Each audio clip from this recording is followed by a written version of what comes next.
இன்றைய நாளுக்குரிய தேவ வார்த்தை ஆதியாகமம் 28ஆம் அதிகாரம் 15ஆம் வசனம்.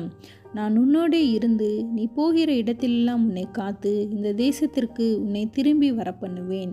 நான் உனக்கு சொன்னதை செய்யும் அளவும் உன்னை கைவிடுவதில்லை என்றார். ஆம் பிரியமானவர்களே, இந்த வாக்குத்தத்தம் தேவன் பல நேரங்களில் பல இக்கட்டான சூழ்நிலைகளில் இருக்கிற உங்களை பார்த்து கூறுகிறார். அனைத்தையும் இழந்து ஏதோ ஒரு இடத்திற்கு ஓடி போகிறவர்களாக இருக்கிறீர்களா? அல்லது அனைத்தையும் இழந்து ஐயோ நான் இழந்து விட்டேனே என்று சொல்லி கவலைக்கு இடங்களாக இருக்கிறீர்களா? உங்களை பார்த்து கர்த்தர் சொல்கிறார். யாக்கோபுக்கு சொன்ன அதே வாக்குத்தத்தத்தை உங்களை பார்த்து சொல்கிறார். நான் உன்னோடே கூட இருப்பேன், நீ போகிற இடத்திலெல்லாம் நான் உன்னை காப்பேன் என்று சொல்லி.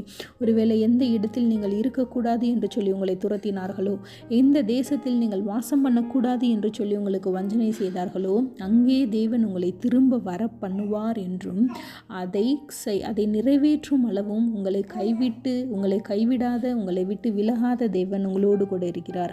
அப்படிப்பட்ட தேவனை விசுவாசியுங்கள். நிச்சயமாகவே உங்களுடைய வாழ்க்கை ஆசீர்வதிக்கப்படும். கர்த்தர் தாமே உங்களை ஆசீர்வதிப்பாராக. ஆமென்.